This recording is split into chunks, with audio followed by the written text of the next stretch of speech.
감사합니다. 미국에서 변호사로 활동하고 있던 잭 달턴이라는 사람이 있었습니다. 술을 과도하게 의존한 나머지 알코올 중독 판정을 받게 됩니다. 이로 인해 그 변호사 자격도 박탈을 당하게 되죠. 설상가상으로 근무하던 법무법인에서는 회사 자금을 불법으로 횡령한 사실이 발각됩니다. 재판에서 징역 2년을 선고받고 교도소에 수감됩니다. 그는 수감 기간 동안에 교도소에 수감되어 있는 이 재소자들의 비참한 삶을 가까이에서 보게 됩니다. 출소한 후에도 정상적인 사회생활을 감당해 나가는 것이 거의 불가능했습니다. 직장을 얻을 수도 없었고 그들을 따뜻하게 맞아주는 공동체가 존재하는 것도 아니었죠. 그들은 결국 또다시 범행을 저지르고 교도소에 들어가게 됩니다. 범죄와 사회 부적응이라는 악순환의 연결고리가 이들에게서 끊어지지가 않는 거예요. 1963년 출소한 그는 PHS, 파이오니어 휴먼 서비스라는 이름의 사회적 기업을 설립합니다. 이 단체의 목적은 하나였는데요.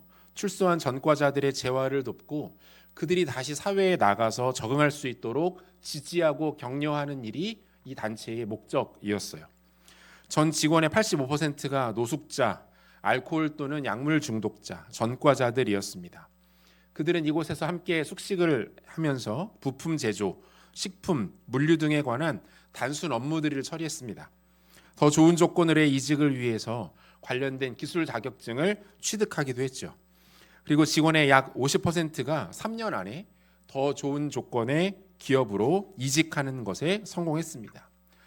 이 사회적 기업은 지난 60여 년간 미국 사회에서 고질적인 문제로 남아있던 이 전과자들의 사회 적응에 큰 기여를 했습니다.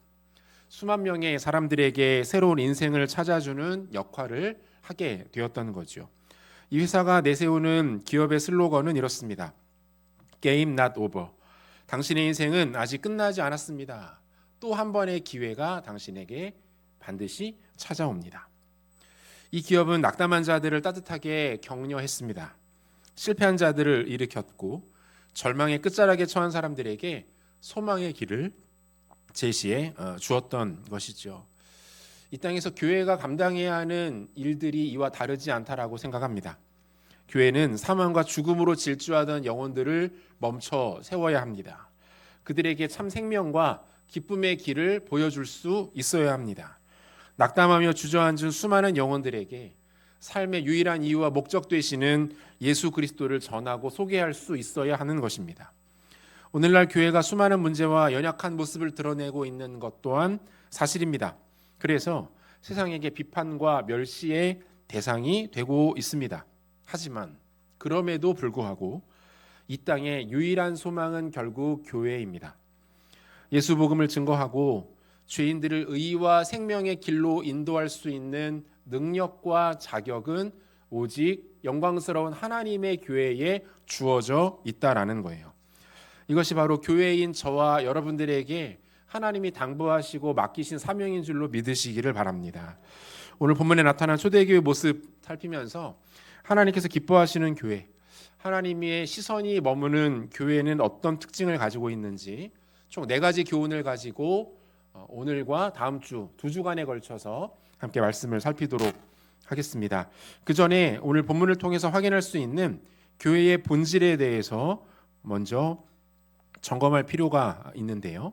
오순절 성령 강림 사건을 통해서 역사 가운데 최초의 교회가 세워지게 됩니다. 이 장면에서 우리는 교회의 본질, 교회란 무엇이고 하나님의 교회를 이 땅에 왜 허락하셨는지에 대해서 중요한 2가지 사실을 먼저 확인해 볼 수 있습니다. 첫 번째로 교회는 성령의 임재를 통해서 존재합니다. 우리가 이미 여러 차례 살폈던 말씀인데요. 마태복음 16장 16절에서 18절까지의 말씀을 같이 한번 좀 보겠습니다. 우리가 교회를 이야기할 때 이 절대로 빼놓을 수 없는 아주 중요한 말씀이 바로 이 말씀인데요. 한 절씩 교독하겠습니다. 제가 먼저 읽죠. 시몬 베드로가 대답하여 이르되 주는 그리스도시요 살아계신 하나님의 아들이시니이다. 예수께서 대답하여 이르시되 바요나 시몬아 내가 복이 있도다. 이를 내게 알게 하니는 혈육이 아니요 하늘에 계신 내 아버지시니라. 같이 읽겠습니다. 또 내가 내게 이르노니 너는 베드로라. 내가 이 반석 위에 내 교회를 세우리니 음부의 권세가 이기지 못하리라. 그리고 이 말씀은 신자 개인의 구원 그리고 교회가 세워지고 존재하는 것에 있어서 매우 중요한 말씀입니다. 베드로의 신앙 고백이 나오죠. 너희는 나를 누구라고 생각하느냐라는 이 예수님의 질문에 베드로가 만점짜리 정답을 내놓습니다. 주는 그리스도이시고 살아계신 하나님의 아들이십니다. 이게 무슨 말이에요? 당신은 성경에 예언된 메시아 하나님이십니다 라고 고백하고 있는 거예요. 주님이 이 대답을 듣고 크게 기뻐하십니다. 그리고 베드로의 이 고백 위에 교회를 세우시겠다라고 약속하세요. 자, 그런데 여기서 중요한 것은 무엇입니까? 베드로가 예수님께 대답했던 그 고백, 그 대답이 베드로 개인의 이성과 의지만을 통해서 나올 수 있었던 것이 아니었다라는 거예요. 마태복음 16장 17절만 한 번 더 보겠습니다. 같이 읽겠습니다. 예수께서 대답하여 이르시되 바요나 시몬아 내가 복이 있도다. 이를 내게 알게 하니는 혈육이 아니요 하늘에 계신 내 아버지시니라. 주님 뭐라고 말씀하십니까? 너의 그 고백은 너가 너의 뜻과 마음으로 한 게 아니라는 거예요. 주는 그리스도이시고 살아계신 하나님의 아들입니다 라고 말했는데 그것이 너의 의지와 마음만 가지고 할 수 있는 고백이 아니다 이렇게 말씀하고 있는 거예요. 성령께서 고백하게 하신 거야 이렇게 말씀하고 계시는 것이죠. 바울도 같은 말을 합니다. 고린도전서 12장 3절을 보니까 그러므로 내가 너희에게 알리노니 하나님의 영으로 말하는 자는 누구든지 예수를 저주할 자라 하지 아니하고 또 성령으로 아니하고는 누구든지 예수를 주시라 할 수 없느니라. 예수를 주로 고백했다면 그것은 성령께서 하신 일이다 이 말입니다. 우리도 마찬가지죠. 여러분들이 예수 그리스도를 나의 구주와 주인으로 고백하며 그분을 영접했다면 그것은 나의 이성과 나의 의지와 나의 마음 가지고 할 수 있는 일이 아닙니다.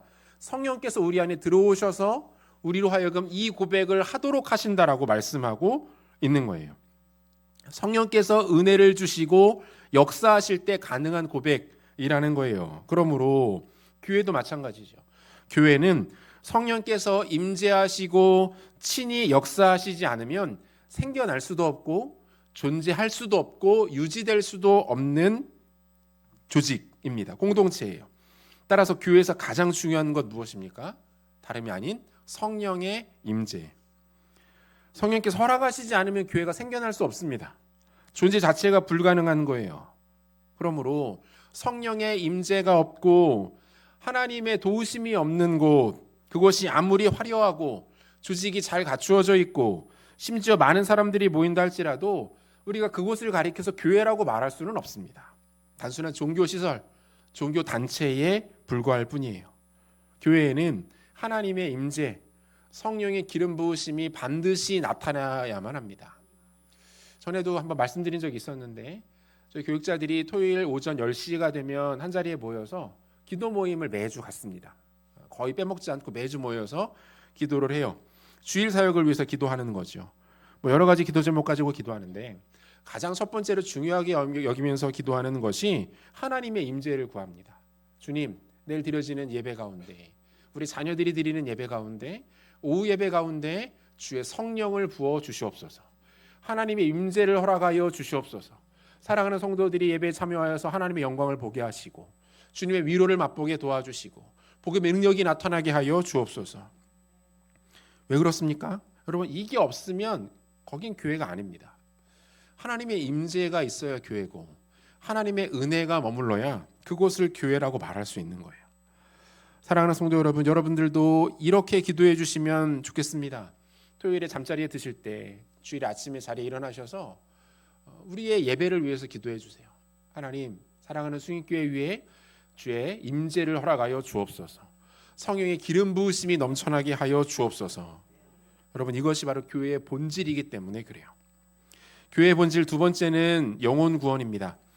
우리가 지난주에도 살폈던 내용인데 성령의 놀라운 임재가 있었을 때 수많은 사람들이 회개하여 세례를 받고 성령을 선물로 받았다라고 되어 있어요. 교회가 이 땅에 본격적으로 시작됨과 동시에 하나님께서 그 교회를 통해서 하신 첫 번째 사역이 무엇이었는지 봤더니 그게 뭡니까? 영혼 구원하는 일이었어요. 구제 아닙니다. 찬양 사역을 기가 막히게 하는 것 아닙니다. 주변 사람들을 이롭게 하는 것 아니었어요. 하나님이 교회를 세우시고 그 교회를 통해서 가장 처음으로 하셨던 가장 영광스러운 사역은 영혼을 구원하시는 사역이었습니다. 그러므로 영혼 구원은 교회의 본질입니다. 복음을 말하지 않고 영혼을 품고 기도하지 않는 교회는 교회로 볼 수 없어요. 강단에서는 예수 십자가가 증거되어야 합니다. 복음이 소개되어야 하죠. 그곳이 교회인 거예요. 우리가 작년에 이어서 올해에도 7월 첫째 주에 장로님 기도해 주셨지만 복음 집회 세 번째로 준비를 하고 있습니다. 매번 이 사역의 취지와 그 의미에 대해서 말씀을 통해서도 광고 시간에도 소개를 해드리는데 아무리 강조해도 지나침이 없다고 생각합니다. 여러분, 우리가 감당하고 있는 이 사역은 교회의 본질에 아주 밀접하게 연결되어 있는 사역이에요. 여러분들 주변에 예수 안 믿으시는 분들 여전히 많이 있죠. 가족들 중에도 있고 이웃, 친지, 직장 동료 예수 안 믿으시는 분들 여전히 많습니다. 이분들을 이날 모시고 오면 됩니다. 그분들이 성경이 말하는 복음이 무엇인지 들을 수 있도록 하자는 거예요. 이게 우리가 하고자 하는 이 사역의 핵심입니다. 예수님이 누구신지 들려주는 겁니다. 십자가가 무엇인지 설명드리는 거예요. 당신에게 왜 예수가 필요하고 십자가가 필요한지 그분들에게 소개하는 겁니다. 이뿐이 아니죠.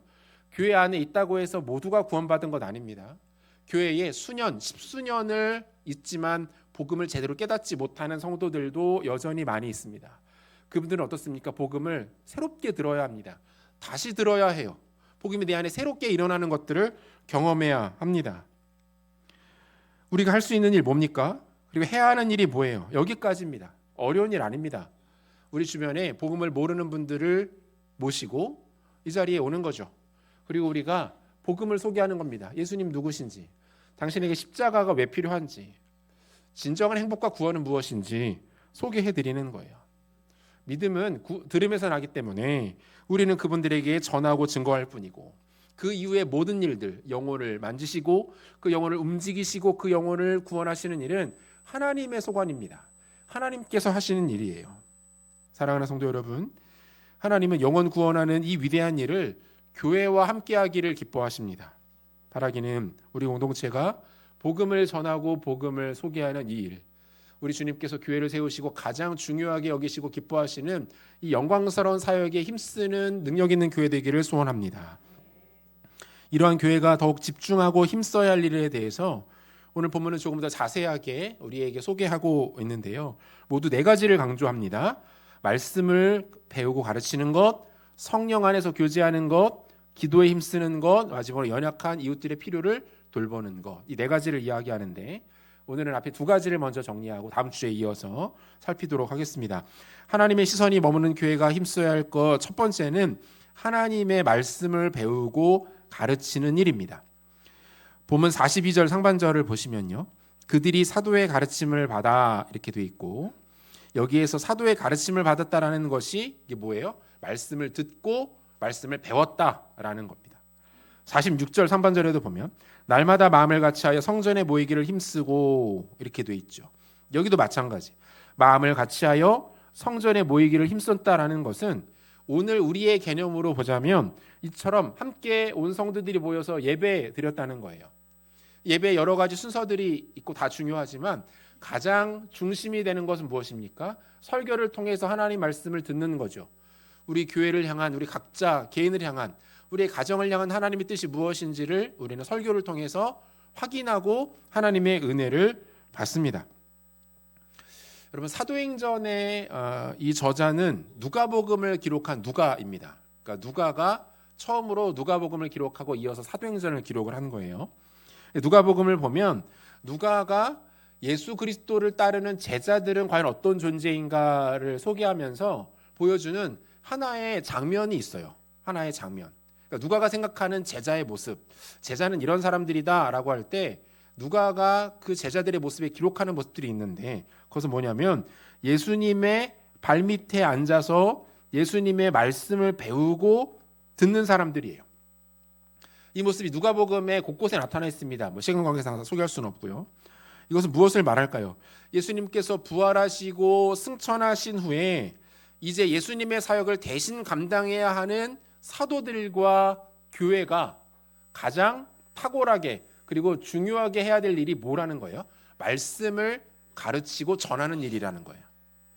말씀을 잘 가르치기 위해서는 잘 배워야겠죠. 들어야겠죠. 그리고 그것을 가르칠 수 있어야 합니다. 그래서 누가의 사고 속에는 어떤 거예요? 예수의 신실한 제자는 말씀을 배우고 듣고 전하는 사람이라는 공식이 하나 만들어져 있는 것이죠. 사랑하는 성도 여러분, 기독교는 말씀의 종교입니다. 이 세상에 많은 사람들은 기적을 찾고 이적에 열광하지만 하나님의 방식은 말씀이에요. 우리가 가지고 있는 신구약 성경은 완성된 하나님의 계시입니다. 따라서 하나님은 성경의 범위를 넘어서 성경의 약속을 떠나서 우리에게 무언가를 말씀하시거나 새롭게 지시하시지 않습니다. 성경 안에 하나님의 모든 뜻이 다 들어있다라는 거예요. 하나님은 그 백성들과 교회에게 성경을 통해서 말씀하시기를 기뻐하십니다. 그러므로 우리의 신앙에 있어서도 마찬가지죠. 우리의 믿음 생활과 신앙에 있어서 가장 마지막까지 남는 건 뭐예요?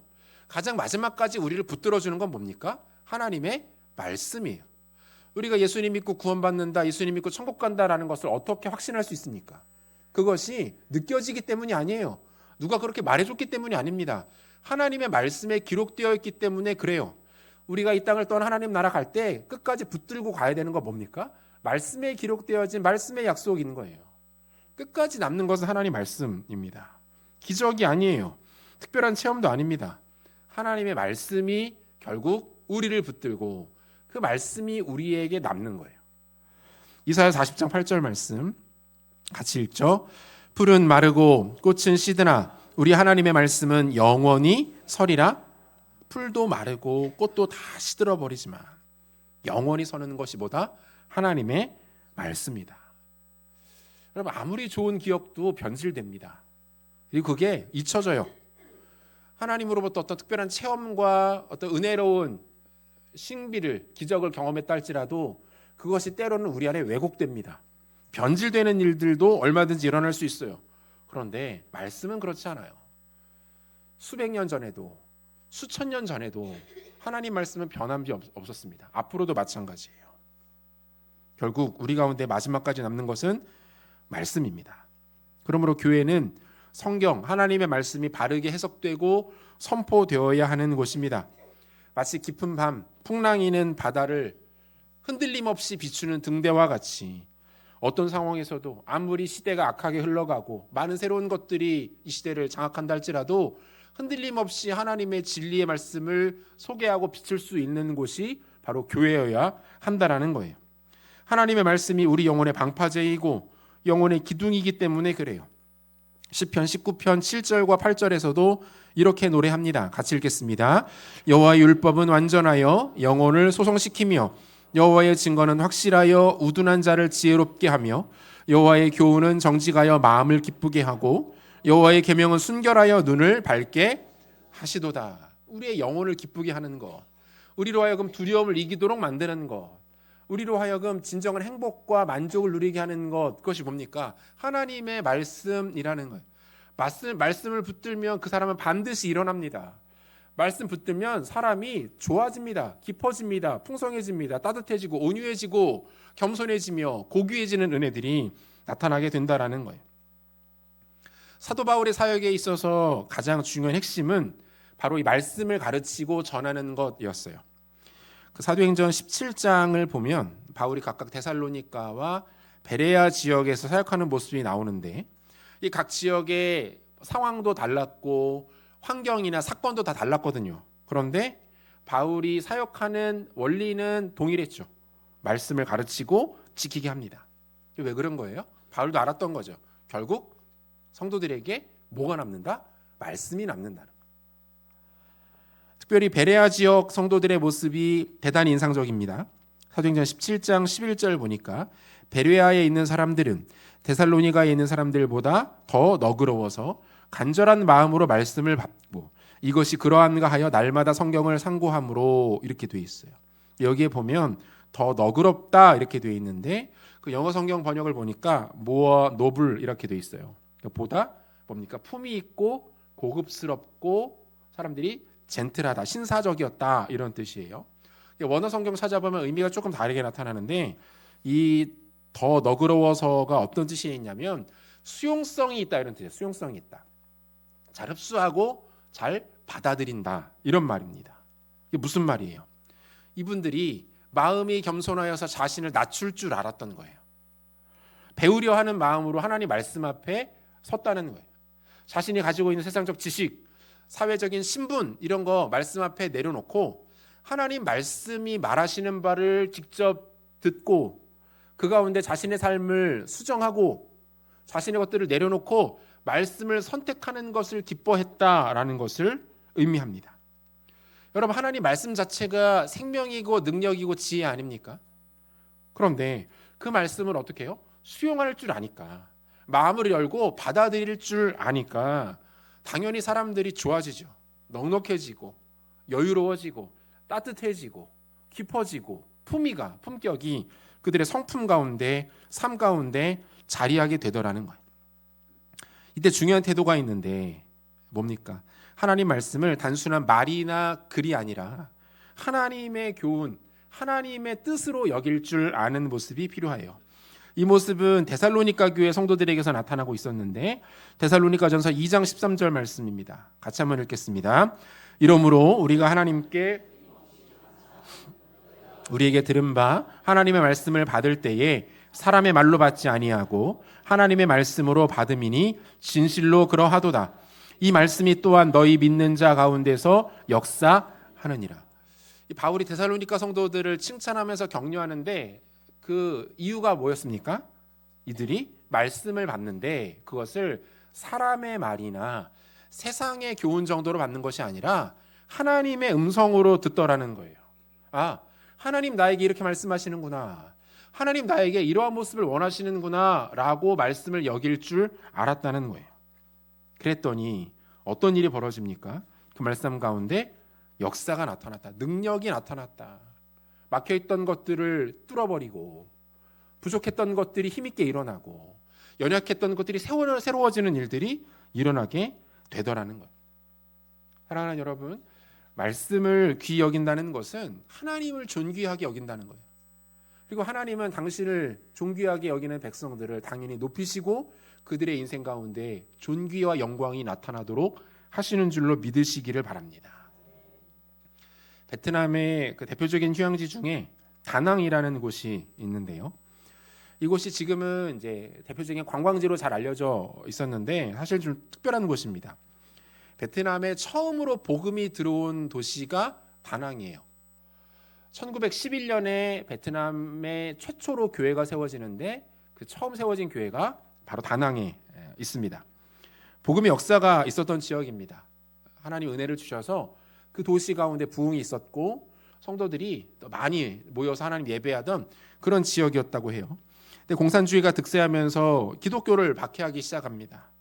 이 지역의 그리스도인들을 다낭 남쪽으로 한참 떨어진 한 지역으로 다 강제 이주를 이렇게 시키게 돼요. 이 강제 이주된 지역이 사막 한복판이었대요. 척박한 땅이고 사람이 살지 못하는 땅이고 너무 힘든 곳으로 다 강제 이주를 시키는 거예요. 이렇게 강제 이주를 당한 성도들이 그 지역의 이름을 뭐라고 붙였냐면 푹암이라고 붙였습니다. 베트남어로 푹암. 베트남어로 푹암이 무슨 뜻이냐면 우리말로 복음이란 뜻이에요. 발음 비슷하죠. 푹암, 복음. 이곳에서 그들은 교회를 세우고 하나님 앞에 기도하고 말씀을 배우고 여전히 신실하게 말씀을 붙들었어요. 하나님 이 지역 가운데 은혜를 주셨습니다. 그 아무것도 없는 허허벌판 사막인데 이 동네가 조금씩 좋아지더니 발전하기 시작하는 거예요. 외부에 알려지기 시작합니다. 이 지역이 지금은 베트남에서 새롭게 떠오르는 아주 훌륭한 관광도시가 되었는데 무이네라는 도시입니다. 척박했던 땅, 아무도 살지 못했던 사막의 땅인데 하나님 백성들이 그곳에 가서 하나님 말씀 붙들고 말씀대로 살아갈 것을 결단하며 하나님 예배했더니 하나님이 그 지역을 바꿔주시더라는 거예요.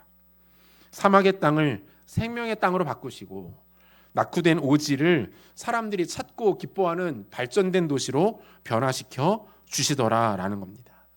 바라기는 주님 사랑하시는 승인교회가 말씀을 배우고 가르치는 일에 더욱 귀하게 헌신하는 교회 되기를 소원합니다.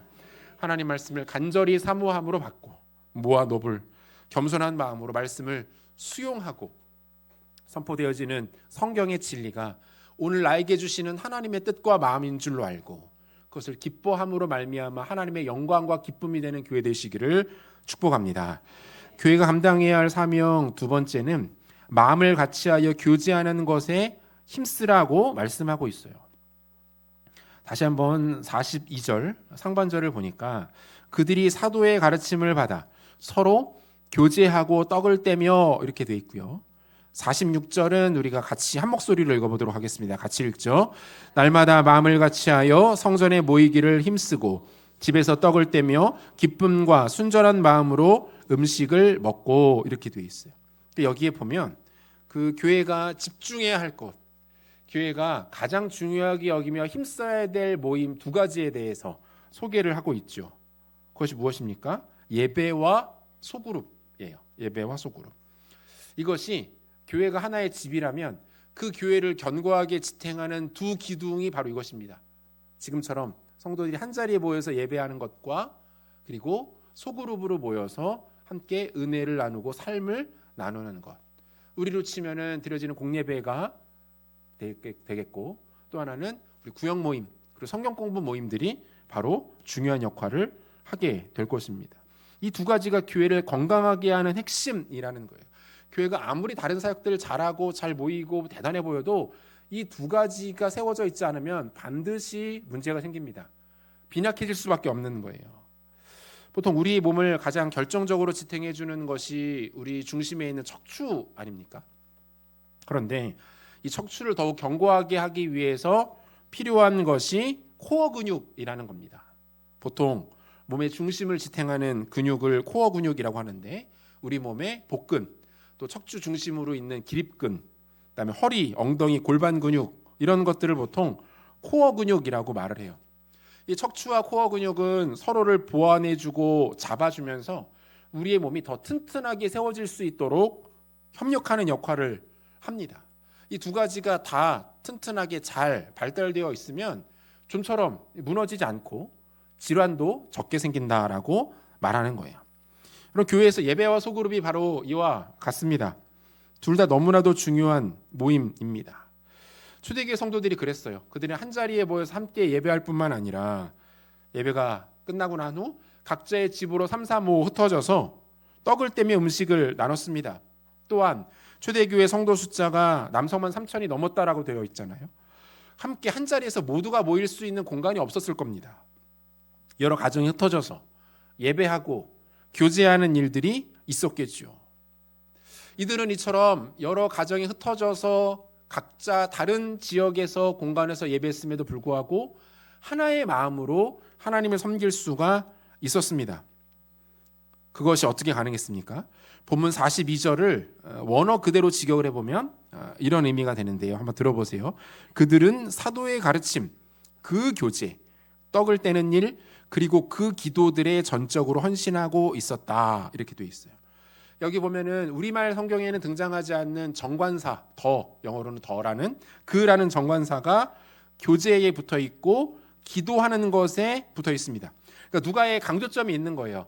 누가가 초대교회 모습을 묘사하면서 특별히 묘사하고자 강조하고자 했던 바가 뭐예요? 성도들이 교제하는 모습, 그 교제. 그리고 성도들이 기도하는 모습에 그의 초점이 맞춰져 있는 겁니다. 뭘까요? 그 교제와 그 기도들이라고 하면 처음부터 사도행전을 쭉 읽어가던 독자들은 압니다. 그 교제, 그 기도들, 오순절 성령 강림을 통하여서 시작된 교제를 말하는구나. 성령께서 그들 가운데 찾아오심을 통해서 그들이 기도하기 시작했던 그 기도를 말하는구나 라고 당연하게 연상될 수가 있는 거죠. 쉽게 말해서 그 교제와 그 기도들이란 성령을 중심으로 이루어지는 사역들을 뜻하는 거예요. 여러분, 초대교회 가운데 일어났던 이 활발한 교제와 함께하는 이 모습들은 단순히 사람들 사이에 이루어졌던 친교 모임이 아닙니다. 서로 성향이 잘 맞는 사람들끼리의 모임, 관심사나 취미가 비슷한 사람들끼리의 즐거운 시간, 그거 아니에요. 성령을 공유하는 겁니다. 성령으로 하나 되는 사귐과 나눔이에요. 여러분, 이것이 교회라는 세상에서 가장 특별하고 신비한 공동체가 가지고 있는 비밀 아닙니까?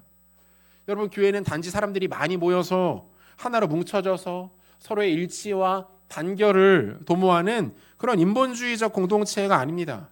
성령을 중심으로 하여서 성령이 하나 되게 하시는 것을 함께 누리는 전인적 공동체이자 하나의 유기체라는 거예요. 여러분, 이게 교회예요.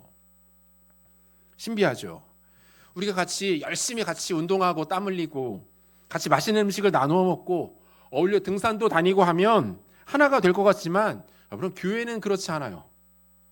오히려 교회는 이런 일들로 하나됨을 추구하면 반드시 문제가 생깁니다. 열심히 같이 축구하러 다니시다가 그 안에서 싸우는 집사님들 정말 많이 봤어요. 같이 맛있는 거 실컷 잡수시고 뒤돌아서서 말도 안 하는 권사님들 많이 봤습니다. 등산하러 가시겠다고 해가지고 4분 오열돼가지고 돌아오는 모임들도 많이 봤어요. 여러분, 교회는 이런 것들로 하나 되지 않아요. 함께 예배하면서 은혜를 받고 서로를 위해 기도하면서 성령의 임재를 경험해야 합니다. 말씀을 통해 주시는 은혜들을 공유하고 영혼을 품고 기도하는 모습들이 나타나요. 성령이 중심이 될 때 가능합니다. 우리의 모든 교제와 활동, 사역과 섬김은 반드시 성령을 중심에 두고 성령을 통해서만 이루어져야만 하는 거예요. 바울이 에베소서 4장 1절에서부터 4절까지의 말씀에서도 이렇게 권면하는데요. 우리가 한 절씩 교독하고 마지막 절을 한번 같이 읽겠습니다. 제가 먼저 읽겠습니다. 그러므로 주 안에서 갇힌 내가 너희를 권하노니 너희가 부르심을 받은 일에 합당하게 행하여 모든 겸손과 온유로 하고 오래 참음으로 사랑 가운데서 서로 용납하고 평안에 매는 줄로 성령이 하나 되게 하시는 것을 힘써 지키라. 몸이 하나요 성령도 한 분이시니 이와 같이 너희가 부르심이 한 소망 안에서 부르심을 받았느니라. 자, 여기서 부르심을 받았다라는 것은 무슨 뜻이냐면 교회가 되었다 이 말입니다. 너희가 부르심을 받았다, 교회가 되었다 이 말이에요. 여러분, 우리가 하나님 앞에 구원받을 때에 여러분 개개인이 독립된 객체로 구원받는 것이 아닙니다. 하나님이 우리를 구원하신 후에 어디로 부르시는 거예요? 교회로 부르시는 거예요. 나는 예수는 믿지만 교회는 수석하지 않는다. 그것은 복음이 무엇인지 모르는 겁니다. 신자는 반드시 교회를 통하여 부르심을 받고 교회를 통하여 복음과 구원에 이르게 되는 것이죠. 자, 하나님의 은혜로 부르심을 받아 교회가 된 너희들은이라고 권면을 시작하는 거예요. 여기서 핵심은 뭡니까? 성령이 하나 되게 하시는 것을 힘써 지키라는 거예요. 성령을 의지하고 성령을 힘입어서 성령을 중심으로 한 소망 안에서 부르심을 지켜가라라고 말씀하고 있는 거예요. 여러분, 교회 안에서 누군가를 사랑하는데 내 힘으로 못합니다. 어떻게 합니까? 얼굴만 보면 화가 치밀어 오르고 뒷모습만 바라봐도 피하고 싶은데 그런 사람들 어떻게 내 힘으로 사랑합니까? 안 됩니다. 성령 안에서 사랑하는 겁니다. 성령을 품고 그에게 다가가는 겁니다. 성령과 함께 그를 품어내는 거예요. 성령 안에서 하나됨을 이루는 것. 그리고 이것이 우리 가운데 가장 구체적으로 직접적으로 나타낼 수 있는 모습은 우리 안에 소그룹에 참여하는 일입니다. 구역 모임에 참여하시는 거예요.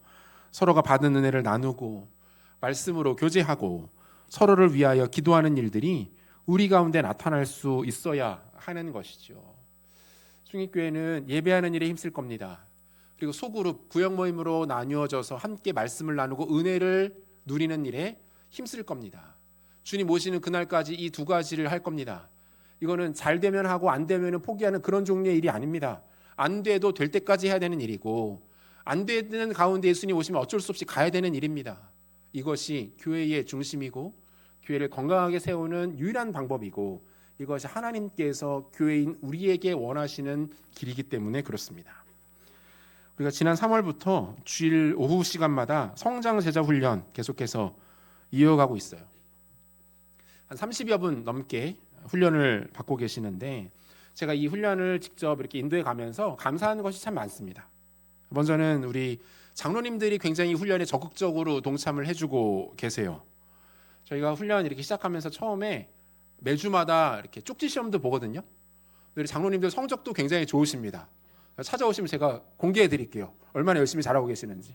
장로님들이 너무 열정적으로 동참해 주시는 것이 가장 감사한 내용이고, 또 하나 감사한 것은 이 모임이 나눔이 굉장히 풍성해요. 나눔이. 저희가 약 40분 정도 앞에 이렇게 강의를 듣고 7개 조로 흩어져서 한 30분 정도 이렇게 조별 나눔을 진행을 하거든요. 그 매주 강의를 통해서 들었던 내용들에서 자기가 좋았던 거, 은혜 받은 것들 이렇게 나누고, 또 교재 안에 들어있는 나눔 질문을 가지고 이렇게 서로 생각들을 이렇게 나눕니다. 사실 훈련을 시작하면서 저에게 염려 아닌 염려들이 좀 있었어요.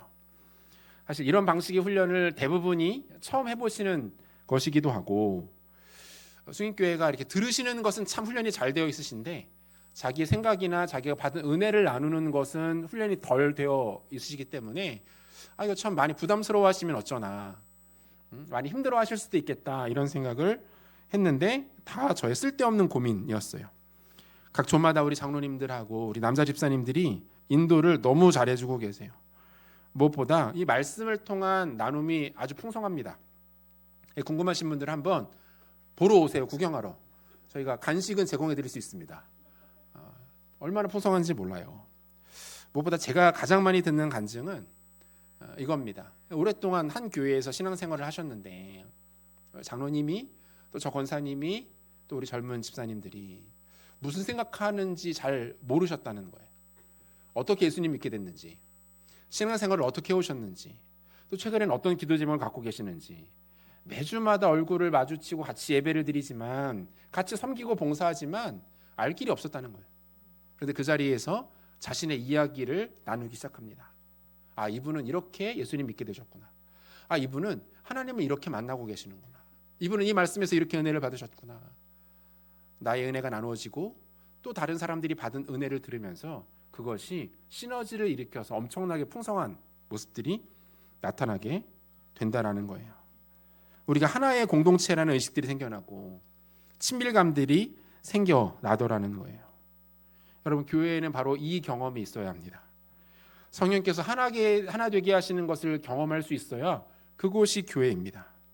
성별도 나이도 생각도 환경이나 가치관, 모든 것이 다른 저분과 내가 성령 안에서 하나가 될 수 있구나. 우리가 진정한 하나구나. 이 감격과 이 고백이 나오는 그곳이 교회인 줄로 믿으시기를 바랍니다. 사랑하는 성도 여러분, 구역 모임에 동참하십시오. 교회에서 진행하는 여러 훈련들, 프로그램들이 있으면은 적극적으로 참여하세요. 교회가 무엇인지, 그 안에 어떤 풍요로움과 영광이 담겨 있는지를 깨닫고 맛보시는 여러분들 되시기를 소원합니다. 말씀 맺겠습니다. 숭익교회가 반드시 큰 교회가 될 필요는 없다라고 생각합니다. 이 동네 큰 교회 많잖아요. 숭익교회도 있고 조금 더 가면 제2장로교도 있습니다.